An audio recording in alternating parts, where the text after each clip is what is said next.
What's up, guys? I'm SaltEMike, and this is your weekend review for February 10th, 2020.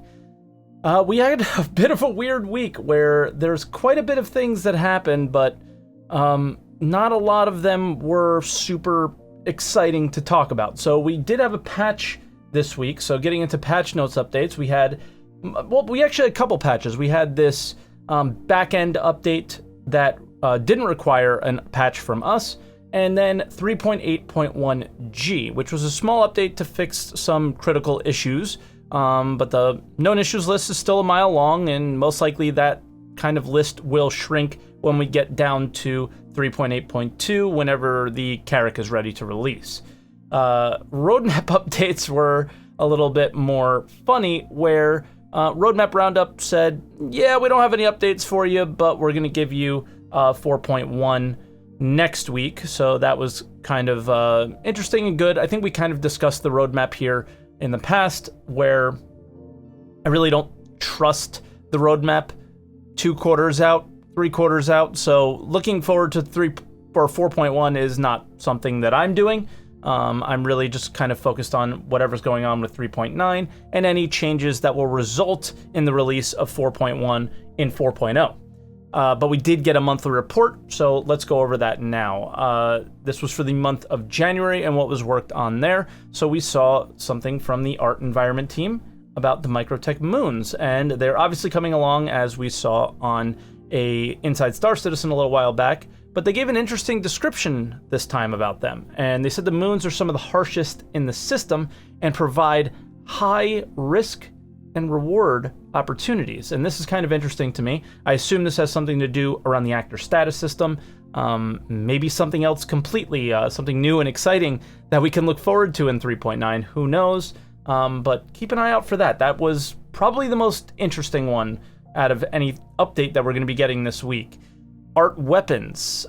This is talking about the anti-personnel turrets. Now, we saw these on Inside Star Citizen. We'll be discussing those in a little bit, and we kind of knew they were always going to be there. This was something that's been discussed many times over, and the reason I am even bringing this up is because we have armistice zones right now, and this is a massive step to removing armistice zones. And I don't know if you guys like armistice zones, don't like armistice zones. I do think the idea of these lawful and unlawful areas making more sense, or like something more like Eve, where there's certain levels of sec and nullsec, and I've never played Eve, but I've been described this scenario many times. So getting to something like that seems more realistic and more of the design of the end goal of Star Citizen for me. So any step towards that is sort of exciting, and I like to share those with you here.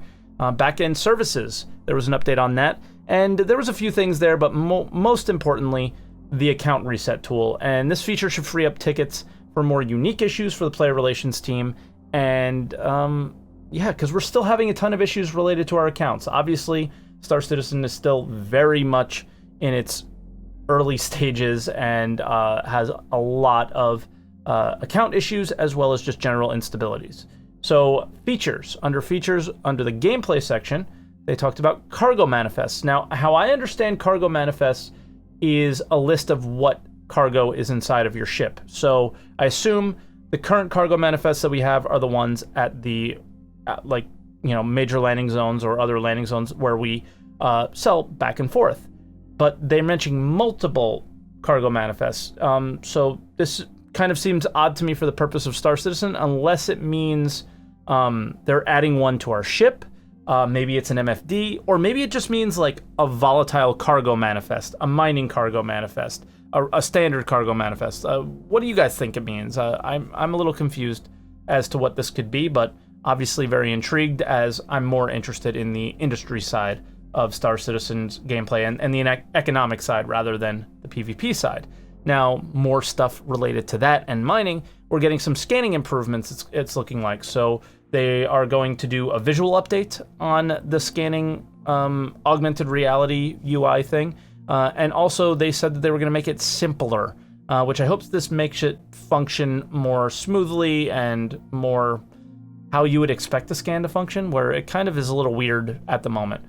Then they also talked about vehicle-to-vehicle loadout spawning. And what this means is it gives you the ability to spawn a ship inside of a ship.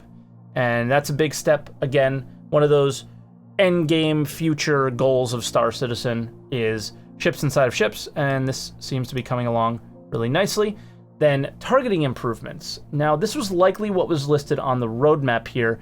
It looks like we'll be able to target certain weapons as well as turrets on ships now. Another welcomed feature. And an actual improvement to PvP? Like, what? Pff, my head just exploded because it just seemed like they didn't care. And this is a huge step for that. Maybe something coming out of Theaters of War. Who knows? System design. We have mining consumables that are finishing up. This should make jobs easier and correct mistakes by us, as well as the server, because sometimes if you've gone out there mining, there's little server hiccups these days in 3.8, and that can cause you to overcharge every now and then. So these consumables might solve that issue, as well as some weird issues with when you're extracting, you're actually charging the rock. It's some weird bugs. So maybe these consumables can help mitigate some of that. Then they also talked about volatile cargo. So once it's extracted, which is interesting because how do you extract it? I don't think this is anything that's coming in a 3.9 patch. This is probably way further down the line. You'll have a limited time to bring it to a refinery before it blows, and it'll blow up inside your ship, doing damage, maybe destroying the ship altogether. They also talked about resource distribution. Now, not from an economic standpoint, but from the actual resources in your ship. For example, power and heat. And this was really cool, not just because, this was kind of an expected feature and probably a feature that we would have liked to have a lot earlier, but looks like they're working on it right now. But the most interesting thing about it is that they're talking about not just your ships, but talking about using this with stations as well as settlements. So just hinting on the fact that they're actually setting things up for future Star Citizen to not have to redo it down the line. And I just want to point that out as a very nice and positive thing. It was very nice to see that, because I think a lot of us get frustrated with the constant reworks, which is most likely your standard development kind of thing, but a lot of us aren't in game development or software development. So these kind of reworks, like we always were told growing up, measure twice, cut once, but apparently game development doesn't really work like that. But in this situation, it looks like they're preparing for the future, which is very nice. This also seems like one of the steps needed for us to also be able to disable ships and destroy certain components rather than destroy the entire ship as a whole. Now, moving on to video updates, we had an Inside Star Citizen, which we will be discussing, and a Star Citizen Live, which we will be not discussing at all. And to start out the show, they started out with the new friends list. And one of the most frustrating things about Star Citizen is a lot is trying to play with your friends. It's very difficult with the stability and all these issues. So it's really exciting to see an update on something for players who like to play with others on a regular basis. So this whole process starts by creating a new friend service that both Spectrum online on the website and in the game can look at as a single place to see who your contact list is. It's a social game, right? We have to be able to connect, talk to, communicate, group up as an organization, as a fleet, as a squadron, as a platoon. Like these are all concepts that we want to institute in our game. The unification of Spectrum and the game is a long time coming. This was one of the planned features of Star Citizen forever, and like this has been the theme of today's show, basically, is that a lot of the features that are required for Star Citizen to be what we expect it to be are being worked on today. That's sort of an exciting thing to me. Obviously, there's many, many more that need to happen, but to see less things that are temporary and more things that are going to be built upon is very exciting. And orgs is one of those things, and they speak more on it here. We're going to be redoing the front-end contact list in our new building block system, so it'll allow us to more quickly and easily add expanded functionality if we want to put chat in the front end in the lobby, or if we want to see your orgs, all that stuff. It's the beginning of being able to expand this system out so that we can add this social structure to our game. The building block system is still obviously very much in progress, and kind of the way they spoke about it seemed like it was like done and they were just implementing it into the game, but it obviously requires more than that. But this should speed up the ability to add players from our orgs, as well as hopefully differentiate them from players in our party that we just met versus players in our org versus regular players in the game. So that's quite exciting. Next, we kind of get we saw a PowerPoint presentation of this at Citcon, and it's very nice to see the typical inside Star Citizen polished explanation of what the prison system will be and what we can expect to see in 3.9. We've got the longest list of crimes that I've seen in any game, and you can't really have crimes without some kind of punishment for those. We just needed the prison on the end of it to make that all make sense. So now all this craziness you guys have been doing in the game finally has a pretty proper cost, it seems like. Some minor things have fines, and major penalties might bring you a prison sentence. I find this pretty cool, and it also might be a lot less buggy. What I've enjoyed about this process has been the whole design of it. It's one of the few places in the game that, because it's outside of the game and purposely outside of the game, it interacts with very few systems there. So I was able to kind of create a gameplay loop that's completely enclosed. So when he says it touches a lot less systems, I just hear less points of failure. And so maybe this comes more polished than a lot of the features that we get in, previous patches with 3.7 and 3.8. We can only hope. And last we get a tour of the prison, and this is very Star Citizen. Absolutely stunning. I'm excited for this. But recognize, this isn't the end, the last piece of this puzzle. This is one of the large ones that we've been talking about for a little while now, but it's about making proper reasons to be a pirate. So yeah, you end up here if you get caught, but what are you getting caught doing right now? The drug delivery system is very early stages and has its issues of why it's not very intuitive to do or enjoyable to do. And they currently really don't have that laid out in the game yet at all, this groundwork for piracy. And maybe bounty hunting comes first, piracy comes next, we'll just have to see. And finally, Star Citizen Live was about making bobbleheads. And this is one of those Star Citizen Lives that the community just never wants, and they just can't seem to recognize it. They do these kind of things every now and again where it almost would be better off to just take the week off.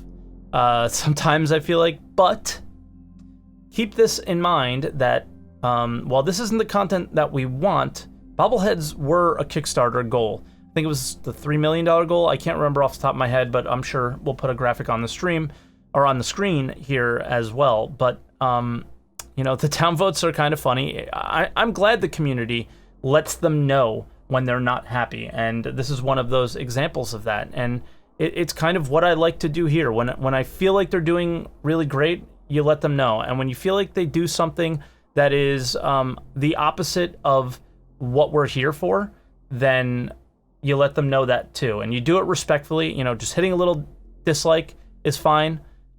It really lets them know what's going on. Leaving nasty comments or blaming certain people when it's an entire company / an entire production group now that makes these videos. There's more people to blame than just one.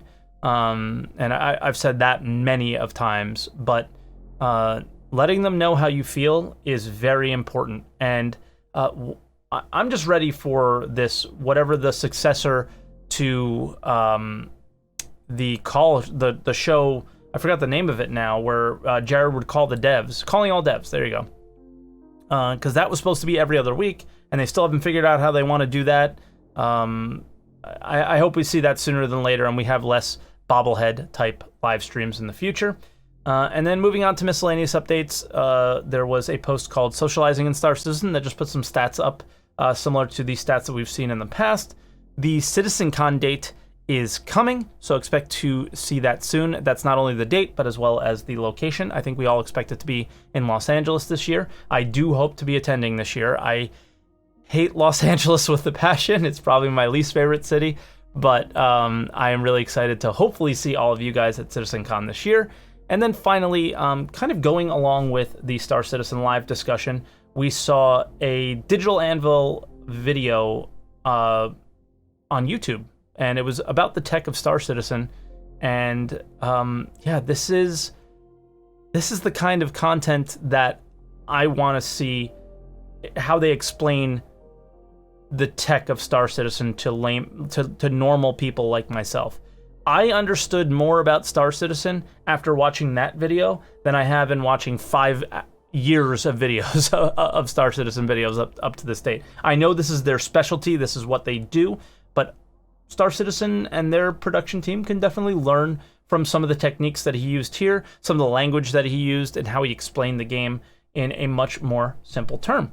So, guys, that'll do it for this week's episode. As always, links of everything that we used to kind of compile the information that we shared with you this week are in the links down in the description below. Once again, I live stream 6 days a week, every day but Friday, starting at 6:30 a.m. Eastern Time and ending somewhere around 10 to 1 p.m. depending on the day. But right now I'm not playing much Star Citizen because unfortunately there's lots of instability, lots of 30Ks, and I also have a major obsession with this game Eco, and I'm playing it with my community. So if you want to stop by and watch that, you're more than welcome to. If not, that's all right too. But make sure you leave a like on this video, leave a comment below, let me know what you thought about anything we discussed here. If I missed anything, let me know as well, and hit that subscribe button for more weeks in review, and I'll see you guys next week.